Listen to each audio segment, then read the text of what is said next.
24 साल की वे सालू लगातार तरस रही थी, काश आज रात उसके पति उसके पास होते। लेकिन दोस्तों, बड़ी ही हैरानी की बात तो यह है कि पिछले 3 महीने से उसके पति उससे मिले ही नहीं हैं।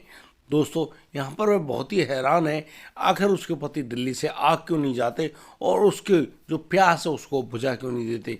लेकिन वह एक ऐसा अंतिम निर्णय लेती है जिसे जानकर आप चौंक जाएंगे।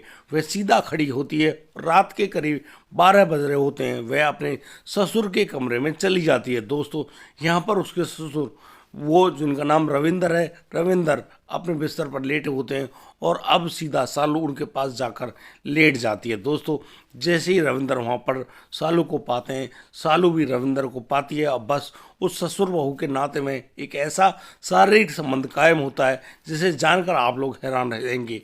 रविंदर जो कि वर्षों से रोका बैठा था, सालू जो कई महीनों से प्यासी थी, उन दोनों के बीच में एक ऐसा जोरदार संबंध बनता है जिसके मारे उन दोनों की चीखें निकलने लगती हैं। यानी कि सालू जिस प्यार के लिए तरस रही थी, आज उसको वह प्यार नसीब हो रहा था। और दोस्तों, इस प्यार को पाने के चक्कर में वो इतनी ज़्यादा उत्साहित थी कि उसकी चीखें निकल रही थी। और दोस्तों, यहाँ ससुर बहू के बीच में ऐसा संबंध कायम होता है। दोस्तों, उसके बाद एक ऐसी घटना सामने आती है जिसे जानकर आप लोग भी हैरान रह जाएंगे। आखिर उस ससुर ने अपने बेटी की बहू के साथ ऐसा काम क्यों किया और आखिर उस बहू ने अपने ससुर के साथ ऐसा कांड क्यों किया, आप ये जानकर वाकई में हैरान रह जाने वाले हैं।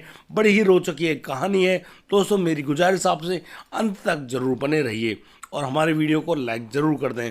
नमस्कार, आदाब, सत श्री अकाल दोस्तों, स्वागत है आपका हमारे यूट्यूब चैनल किस्से क्राइम पे। और दोस्तों, आपसे वही प्यार भरी गुजारिश, आगे बढ़ने से पहले यदि आप पहली बार मेरे चैनल पर आए हैं तो इसको सब्सक्राइब करें और नोटिफिकेशन की बेल को दबाना बिल्कुल ना भूलें। दोस्तों, आज का बेहद ही हैरान कर देने वाला मामला सामने आया है झांसी मध्य प्रदेश से। दोस्तों, झांसी का रहने वाला रविंदर अपने गाँव में बहुत ही अच्छे ढंग से खेती बाड़ी किया करता है और उसकी खेती बाड़ी के चलते उसका अच्छा जीवन बीत रहा होता है। लेकिन अज्ञात कारणों की वजह से उसकी पत्नी की मौत हो जाती है। दोस्तों, यहाँ जो रविंदर है, रविंदर की ना तो कोई औलाद है, वह अकेला है। अब वह कैसे अपनी जीवन जिए। वह अक्सर तरस रहता है कि शायद कोई उसे लड़की या महिला मिल जाए जिसके साथ वह अपना जीवन यापन कर ले। और दोस्तों, उस समय उस रविंदर की उम्र करीब ऐसी रही होगी 32 से 30 साल की। दोस्तों, रविंदर जो नए उम्र का व्यक्ति था, वह विधुर बन गया था, उसकी पत्नी की मौत हो गई थी। लेकिन अब उसके जो परिजन होते हैं वह रविंदर के लिए एक महिला की तलाश, यानी कि लड़की की तलाश करना शुरू कर देते हैं। वो परिजन उस रविंदर के लिए उस महिला को हर जगह ढूंढ रहे होते हैं। अचानक उनकी नज़र में एक महिला आती है। महिला होती है 28 वर्षीय शांति देवी। शांति, जिनके पास उनका एक 4 साल का बेटा भी था, लोकेश। उनके पति की मौत हो गई थी और जब से वो ऐसे ही विधवा रूप में अपना जीवन यापन कर रही होती हैं। उनको भी एक पति की आवश्यकता थी। और दोस्तों, जिस प्रकार से रविंदर को एक पत्नी की ज़रूरत थी, उसी प्रकार से अब दोनों के जो संबंध है वह तय हो जाता है और दोनों की शादी कर दी जाती है। यानी कि अब रविंदर के घर में उसकी पत्नी शांति देवी आ गई थी और अब उनके साथ उनका एक बेटा लोकेश भी आ गया था। दोस्तों, अब लोकेश के साथ उनका जीवन यापन बड़े ही शांतिपूर्ण ढंग से बीत रहा था। धीरे धीरे उम्र बढ़ती है और दोस्तों, अब जो लोकेश है वह जवान होने लगता है। दोस्तों, लोकेश जब जवान हुआ तो अब तो उनके माता पिता के दिमाग में सिर्फ यही टेंशन हुआ करती कि लोकेश की शादी भी करनी है। अब लोकेश की शादी के लिए उनकी टेंशन और ज़्यादा बढ़ने लगी। अब उनके समाज में, उनके परिजनों के पास जब ये बात पहुंचती है तो वो लोग भी लोकेश की शादी के लिए जुगत बिठाते हैं। और दोस्तों, इसी जुगत में वो एक अच्छी सी लड़की को ढूंढ कर लाते हैं। दोस्तों, यह संबंध होता है उस सालू नाम की लड़की का। दोस्तों, सालू जो दिखने में बहुत ही खूबसूरत थी और वही खूबसूरती उस लोकेश में भी थी। दोनों एक दूसरे से शादी करके बहुत ही ज़्यादा प्रसन्न थे और वे सोच रहे थे कि वाकई में वो दोनों एक दूसरे के लिए ही बने हैं।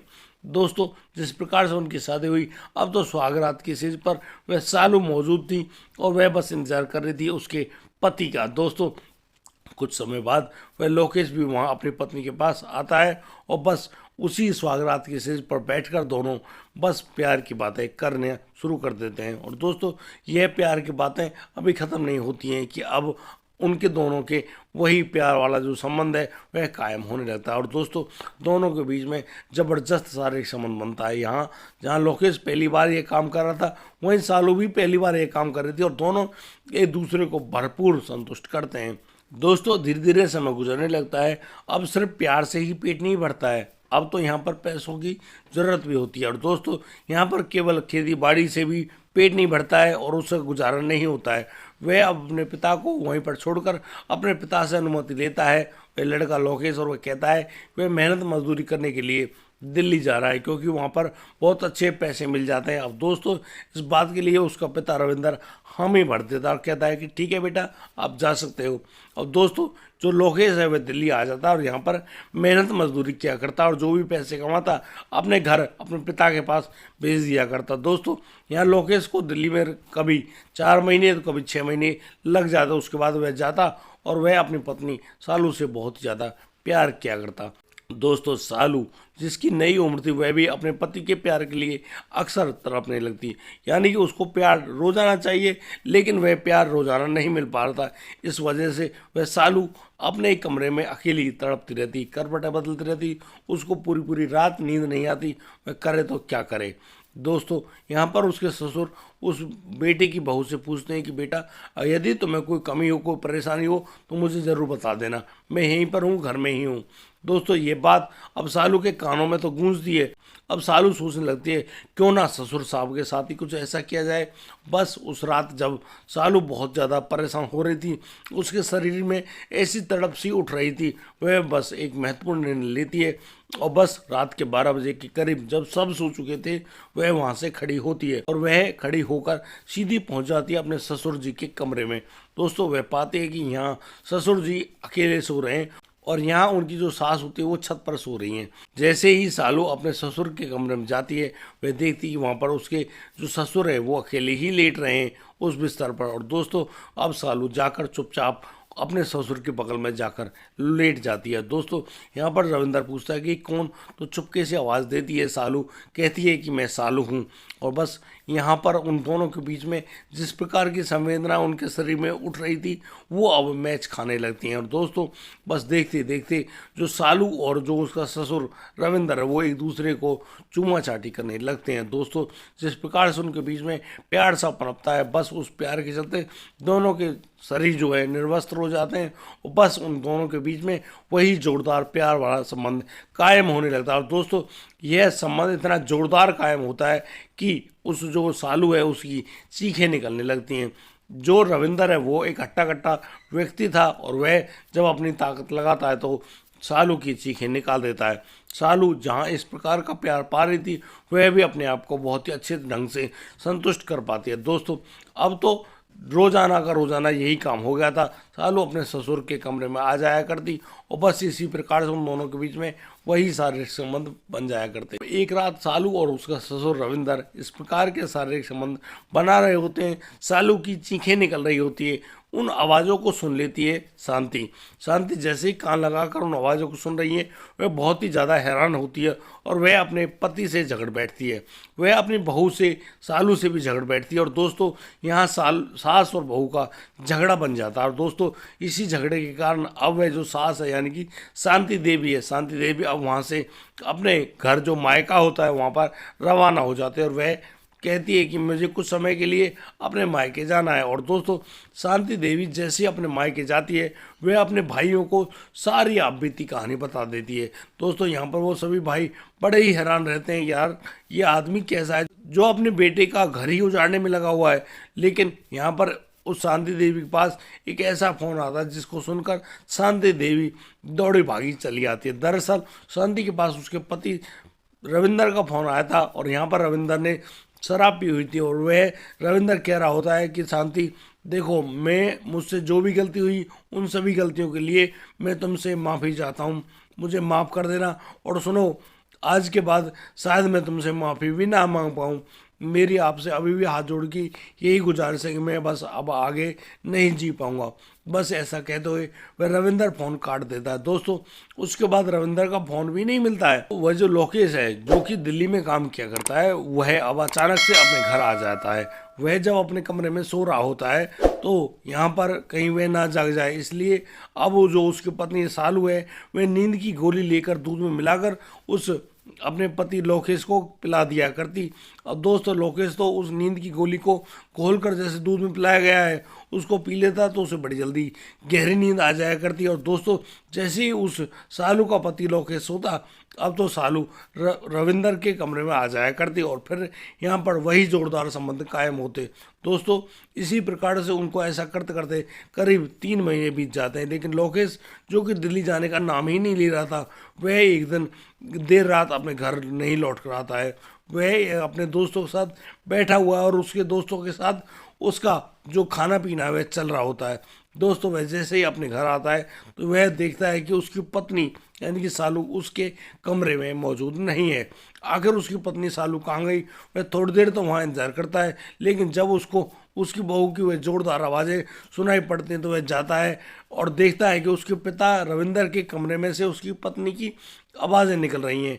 दोस्तों यहाँ पर अब वह जो लोकेश है वह उस दरवाजे को जोरदार धक्का मारता है और दोस्तों उस धक्के की वजह से वह गेट खुल जाता है। दोस्तों यहाँ पर लोकेश देखता है कि उसकी पत्नी जो कि निर्वस्त्र है वह उसके पिता के ऊपर सवार है और दोस्तों दोनों के बीच में शारीरिक संबंध बन रहे हैं। दोस्तों इस बात को सुनकर वह लोकेश बहुत ही ज़्यादा हैरान होता है और वह बस चिल्ला पड़ता है कि यार आज यहाँ क्या होने वाला है। दोस्तों अब जो लोकेश है वह लोकेश एक ऐसा दर्दनाक कांड कर बैठता है जिसको जानकर आप लोग हैरान रह जाएंगे। दोस्तों लोकेश भागता है सीधा किचन की ओर और किचन में से एक धारदार चाकू को उठा लाता है।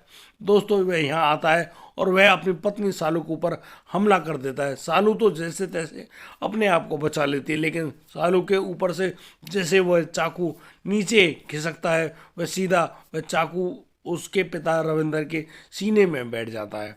दोस्तों जैसे ही उस रविंदर के सीने में चाकू लगाए, वहाँ पर उस चाकू के लगने पर रविंदर बहुत ही बुरी तरह से वहाँ तड़पने लगता है। दोस्तों वहाँ उसका बेटा लोकेश जिसने शराब पी हुई थी वह अब लगातार उस चाकू को निकालता है और लगातार रविंदर के सीने में मारने लगता है। दरअसल उसको गुस्सा ही इतना भयंकर आ रहा था कि खुद उसका पिता ही उसके घर को उजाड़ रहा है। रविंदर का शव अब ऐसी ही अवस्था में उस कमरे में मौजूद है और यहाँ पर लोकेश अपनी पत्नी सालू के साथ भी जबरदस्त मारपीट करता है।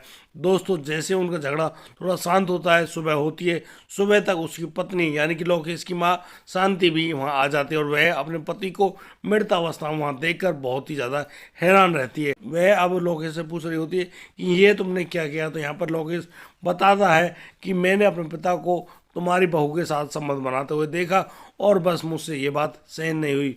दोस्तों यहाँ पर शांति कहती है कि बेटा देखा तो मैंने भी था, मुझसे भी सहन नहीं हो रहा था, इसीलिए मैं यहाँ से सब कुछ छोड़कर अपने मायके चली गई थी, लेकिन मैंने एक गलती कर दी कि मैंने यह पूरी बात तुम्हें नहीं बताई। दोस्तों अब यहाँ पर पुलिस भी मौका वारदात पे आ जाती है और पुलिस अब उस लड़की यानी कि लोकेश को गिरफ्तार करते हुए ले जाती है पुलिस थाने और अब उसको कोर्ट के सामने पेश करके उसको करीब 8 साल की सज़ा हो जाती है।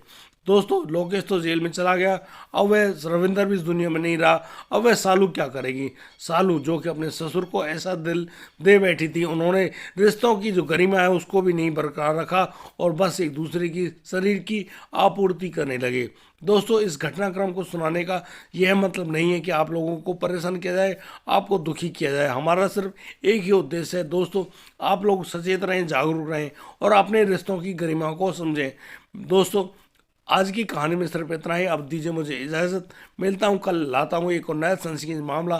तब तक के लिए आप बढ़िया रहें, बेहतरीन रहें, अपना और अपने परिवार का बखूबी ख्याल रखते रहें। जय हिंद, जय भारत।